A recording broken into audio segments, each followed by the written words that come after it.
Hello bachcho, let's see the question. And the question says that if f of x is equal to e power 1 divided by x, if x is not equal to 0 and 1 if x is equal to 0, then we need to find whether f is continuous at x equal to 0. तो हम लोग क्या करेंगे, सबसे पहले हमारा की concept लिख लेंगे जो यहाँ यूज करने वाले हैं. तो जो की कॉन्सेप्ट यहाँ यूज करेंगे वो होगा कंटिन्यूअस फंक्शन का. A function f of x is said to be continuous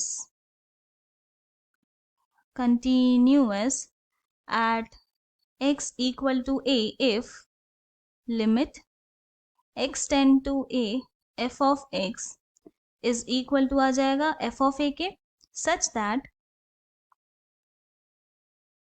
that f of a and limit x tend to a f of x both exists.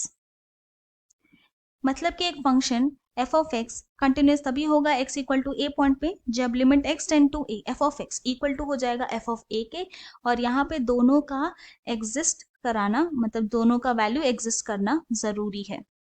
Now हमें यहाँ पे ये फाइंड आउट करना है कि जो गिवन फंक्शन है वो कंटिन्यूस होगा क्या x इक्वल टू 0 पे. तो हम लोग वो चेक करेंगे एट x इक्वल टू 0. तो क्या करते हैं, पहले limit x tend to 0 f of x find करेंगे. तो दिस इज इक्वल टू, यहाँ पे कौन सा फंक्शन लेंगे, वो फंक्शन जिसमें x नॉट इक्वल टू 0 होगा. क्यों, क्योंकि यहाँ पे क्या बोल रहा है, x tending to 0, x equal to 0 नहीं है, टेंड कर रहा है, यानी कि वही फंक्शन लेंगे जिसमें x नॉट इक्वल टू 0 होगा. तो यहाँ पर आ जाएगा लिमिट x टेंड टू 0 फिर e power 1 divided by x. अब अगर हम लोग लिमिटिंग वैल्यू पुट करें तो क्या हो जाएगा, ये होगा e पावर 1 डिवाइडेड बाई 0, और ये जो होता है इसका वैल्यू वो नॉट डिफाइंड होता है, यानी कि ये एग्जिस्ट ही नहीं करता. तब तो ये हो गया. अब क्या करेंगे, अब हम लोग यहाँ पे फाइंड आउट करते हैं f ऑफ 0. क्या होगा, function at x equal to 0 क्या है, 1.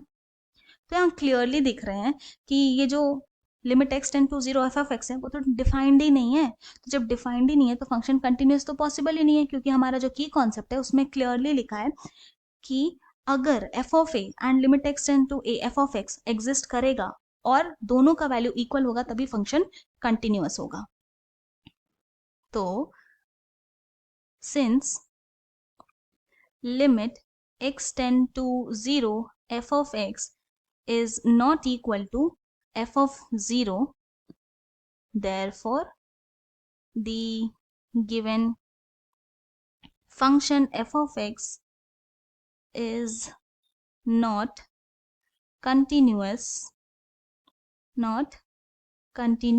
at x equal to 0. और ये हमारा फाइनल सोल्यूशन है. I hope you have understood it well. Thank you and best of luck.